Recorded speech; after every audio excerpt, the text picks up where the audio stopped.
আপনার সন্তানের মাঝে দুইটা চিহ্ন দেখলে বুঝবেন যে ওর বদনজর লেগেছে। প্রিয় ভাইয়েরা, বদনজর এটা কিন্তু সত্য। বিশেষ করে মায়েরা বোনেরা যারা আছেন, আপনাদের সন্তানদের মাঝে এটা ভালোভাবে খেয়াল করবেন যে এই দুইটা জিনিস ওর মধ্যে আছে কিনা। এর মধ্যে এক নম্বর হচ্ছে সে অযাচিত কান্নাকাটি করে কিনা, যে আপনি ওকে যতই খাবার দেন, আদর করছেন, মেডিসিন দিচ্ছেন, এরপরে ওর কান্নাই থামছে না। কিংবা যদি এমন হয় যে ওর শরীরটা দিন দিন শুকিয়ে যাচ্ছে, আপনি ওকে যাই খাওয়ান সেটা কাজে লাগে না, অনেক ভিটামিন খাওয়াচ্ছেন, ভালো খাবার খাওয়াচ্ছেন, কিন্তু কাজে লাগে না, তাহলে ভাববেন যে ওর বদনজর লেগেছে।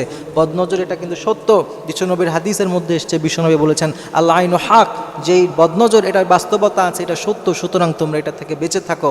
এজন্য আমাদের বেঁচে থাকতে হবে।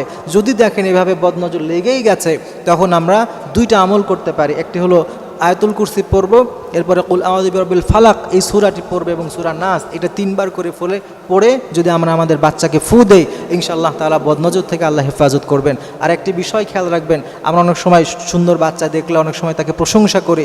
কেউ যদি প্রশংসা করে আপনার বাচ্চার, আপনি সাথে সাথে বলবেন যে আপনি মাশাআল্লাহ বলেন। এইটা বললে বদনজর লাগে না। আল্লাহ তাআলা বদনজর থেকে হেফাজত করুন।